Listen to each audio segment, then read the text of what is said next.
Malam ini insyaAllah malam terakhir kita membahas tentang fadilah haji dan umrah.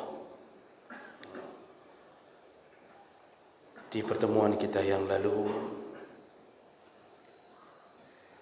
kita telah mendengarkan melalui hadis-hadis Nabi, ayat-ayat Allah, bahwa ibadah haji dan umrah bisa menghilangkan kemiskinan dan kefakiran. Allah tidak akan fakirkan orang-orang yang telah menghabiskan hartanya untuk Allah. Kalaupun seandainya hidupnya tidak berubah, maka Allah akan kayakan hatinya, menerima semua ketentuan Allah dengan lapang dada.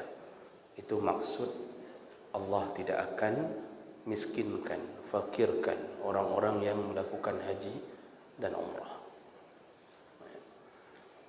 Juga yang terakhir kita bahas kemarin adalah orang-orang yang melakukan haji dan umrah, dia adalah tamu-tamu Allah.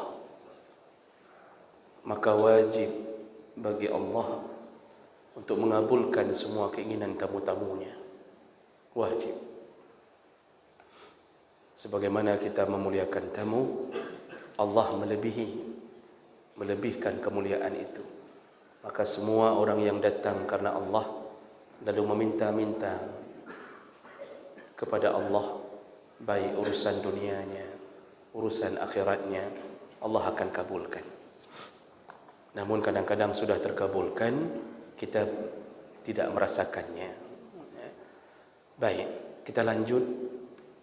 Tersisa 2 fadilah,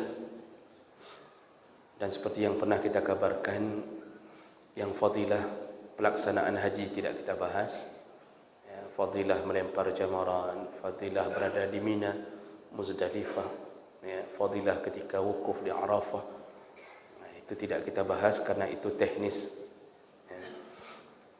walaupun banyak sekali.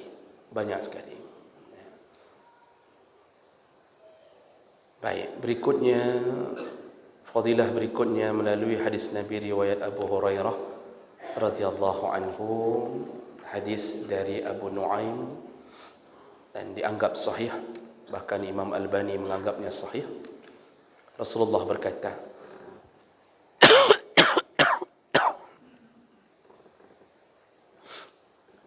salasatun fi dhamanillahi azza wa jalla. Kata Rasulullah, ada 3 orang yang berada di dalam tanggungan atau lindungan Allah Subhanahu wa taala.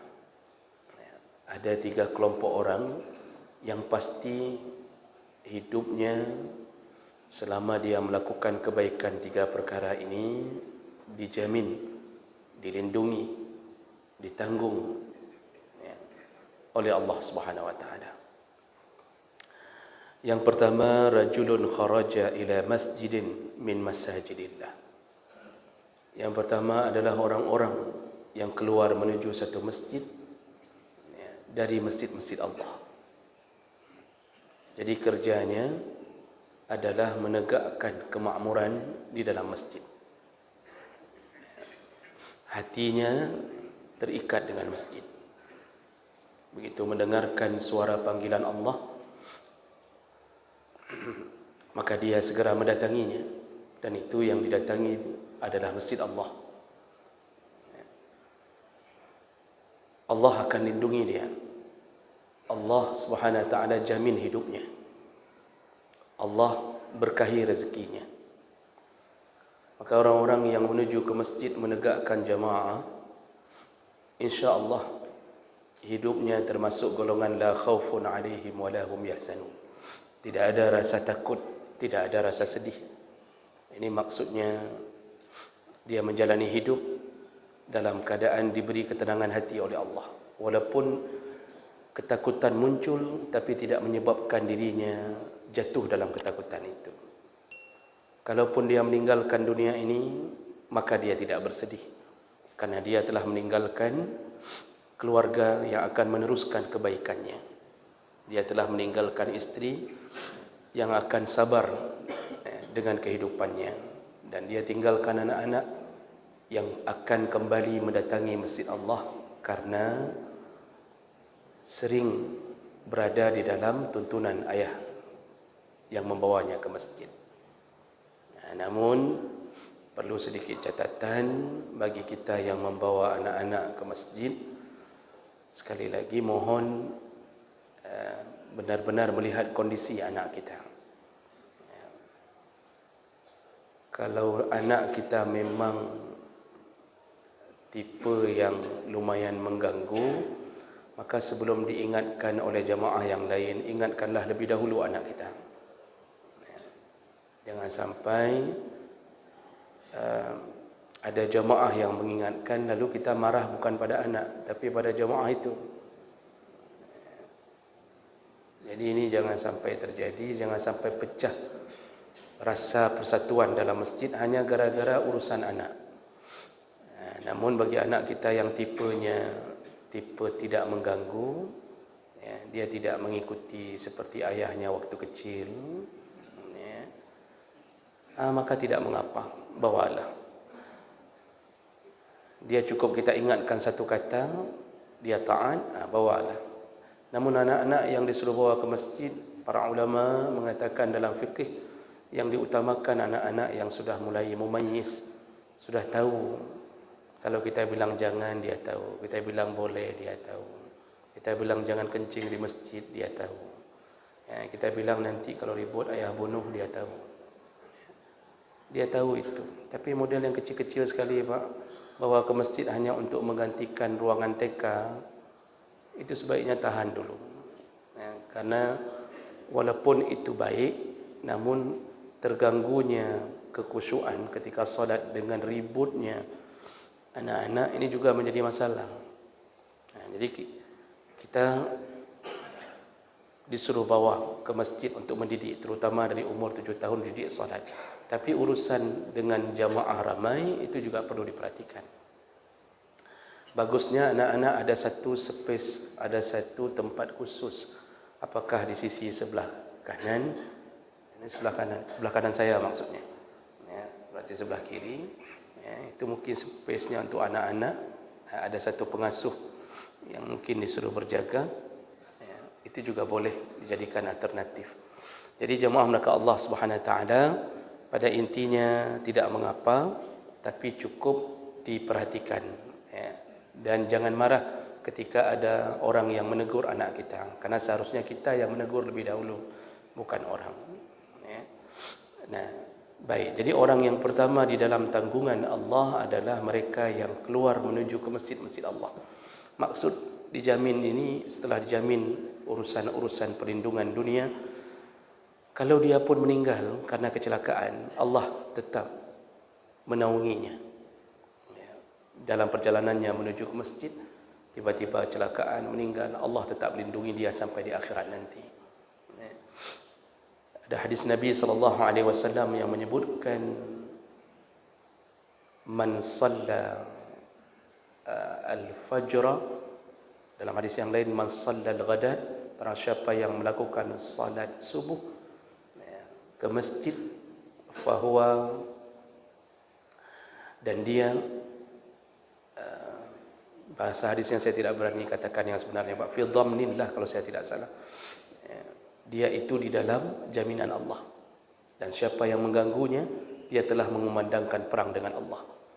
Orang yang keluar salat subuh, nanti coba cek kembali hadis dengan bunyi yang benar, yang keluar salat subuh, kalau ada yang mengganggu, merampoknya, memukulnya, menghadangnya, dan seandainya dia meninggal, maka orang yang melakukan ini telah mengumandangkan perang dengan backingnya, yaitu Allah Subhanahu Wa Taala. Maka kalau mengumandangkan perang dengan Allah, adakah yang lain yang mampu melawannya? Tentu tidak. Maka hati-hati membunuh orang di waktu subuh, karena banyak sekali kejadian mencuri-curi waktu terbaik untuk membunuh ketika tidak ada perlindungan sesama manusia. Baik, orang kedua yang dijamin oleh Allah, wa rajulun kharaja ghaziyan fi sabilillah ta'ala. Orang kedua yang dijamin, ditanggung, dilindungi oleh Allah, orang-orang yang keluar dari rumahnya menuju ke medan perang untuk berjuang fi sabilillah. Ini di dalam jaminan Allah. Sama kalaupun dia meninggal belum sampai ke medan perang, maka dia pun dihitung sebagai salah satu dari orang-orang yang mendapatkan kemuliaan dari Allah SWT. Dan yang ketiga, yang sesuai dengan tema kita, yaitu warajulun kharaja hajjan. Orang ketiga yang dijamin oleh Allah, ditanggung, dilindungi, yaitu orang-orang yang keluar dari rumahnya untuk berhaji, melakukan haji karena Allah Subhanahu wa taala. Maka jemaah maka Allah tidak perlu khawatir tentang setiap langkah yang kita langkahkan menuju ke Baitullah. Selama ikhlas karena Allah, bukan mencari ketenaran, insya-Allah kita berada di dalam lindungan Allah. Kalaupun kita harus mendapatkan sesuatu musibah di tengah perjalanan, itu pun karena Allah menginginkan kita agar menemui jalan pintas menuju ke surga Allah SWT. Dulu perjalanan haji tahun-tahun 50-an, 60-an, kita baca, kita lihat, Masya Allah berbulan-bulan, berbulan-bulan memakai kapal air di tengah laut.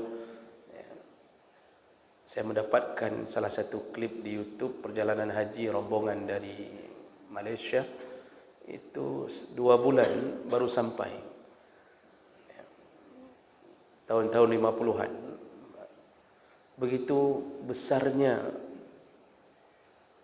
jihad mereka untuk bisa sampai ke tanah suci. Hari ini Masya Allah, Allah telah ringankan kita. Allah ringankan kita. Hanya dengan modal sekitar 25 juta, 35 juta, kita melakukan haji dan umrah. Dalam ukuran 9 jam, sudah sampai di tempat. Kemudian 1 jam, 3 jam berikutnya, sudah bisa melihat Kaabah.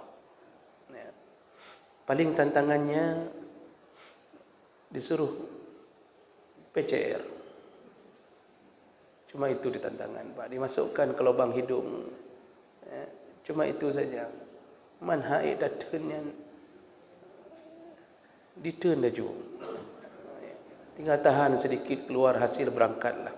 Jadi jangan gara-gara PCR itu kita kemudian menunda-nunda, menunggu kapan selesainya musibah ini. Yang ada rezeki, perlu diingat bahawa Allah sedang melindungi orang-orang yang menuju ke rumahnya. Dan perlindungan Allah itu maha luas dalam segala perkara. Jadi ini 3 orang ini disebutkan oleh Nabi dalam syarah hadis ini, disebutkan oleh Nabi. Kenapa 3 orang ini yang disebutkan? Karena besarnya perjuangan mereka, susahnya untuk melakukan perjalanan ini, penuh dengan penderitaan, penuh dengan tantangan. Kita pikir tidak susah keluar ke masjid. Paling susah keluar ke masjid. Paling susah. Hari ini orang kalau keluar bukan ke masjid, menuju ke kampusnya, ke kantornya, terasa beratkah? Tidak. Pekerjaan-pekerjaan mubah, pekerjaan-pekerjaan dunia, beratkah? Tidak. Dia menuju ke tempat yang jauh untuk melakukan wisata, rekreasi, beratkah? Tidak. Perjalanan paling berat ke mana? Ke masjid. Begitu bunyi azan, berfikir berulang-ulang, pukujak, pubek, pukujak, pubek. Sampai dia atur jak, be, jak, be, jak, be. Sampai ke be akhirnya, Pak. Selalu dia mulai begitu. Minggu depan, hari besok, asar juga begitu. Ujungnya baik lagi. Tidak sampai-sampai ke masjid. Padahal rumah cuma 100 meter dari masjid. Tapi kalau ke tempat yang jauh, dia tran Honda dia, Pak, sampai. Kerja di Lok Sukun, tinggal di Lok Semawi. Tiap hari sampai ke Lok Sukun. Dari kantor menuju ke masjid, di samping kantor, tidak sampai-sampai. Makanya kenapa Allah melindunginya? Begitu beratnya perjuangan. Apalagi sedang musim-musim hujan. Ya. Hujan rintik-rintik, sudah tidak pergi. Kalau mau ke mall, hujan rintik-rintik, dia mengatakan, hujan bacut. Sedikit cuma hujan. Kita pergi terus. Kapan lagi kita kalau tidak pergi? Tapi ke masjid, ini kayaknya hujan. Ini udah hujan nih, kayak mana kita mau ke masjid? Begitulah beratnya orang menuju ke masjid Allah. Maka siapa yang menuju ke masjid, dalam hadis yang lain disebutkan, kullu khutwatin khattaha, setiap langkah yang dia langkah dihapus satu dosa, diangkat satu derajat, ditambah satu pahala. Setiap langkah, yang namanya setiap langkah itu kanan melangkah satu langkah, tambah kiri satu langkah. Dari rumah ke sini ribuan langkah, Allah hapuskan ribuan dosa, Allah tambah ribuan derajat bagi yang menuju ke masjid Allah Subhanahu wa taala. Jadi jemaah mereka Allah, 3 kelompok ini disebut oleh Nabi karena beratnya perjuangan. Ke haji berat. Berat. Dan kita sudah katakan berulang-ulang, untuk kebutuhan lain kita tidak berat. Banyak hari ini PNS, banyak. Ini di depan saya setengahnya PNS. Saya tahu wajah-wajah yang PNS. Tapi ada rencana haji tidak? Belum. Umur sudah 50. Belum ada rencana haji. Dengan dalih selalu kayak enggak cukup, kayaknya uang enggak cukup. Tapi yang lain dia penuhi semuanya. Semuanya cukup. Dan dia hidup Masya Allah di atas kemewahan. Tapi untuk berhaji enggak ada rencana daftar. Padahal Allah sengaja luluskan dia dari honorer menjadi PNS untuk mengundangnya. Tapi dia selalu merasa tidak diundang. Maka jemaah mereka Allah, berat. Kecuali orang-orang yang benar-benar ingin menjumpai Allah dalam keadaan tersenyum nantinya. Maka inilah orang-orang yang dilindungi oleh Allah Subhanahu wa taala.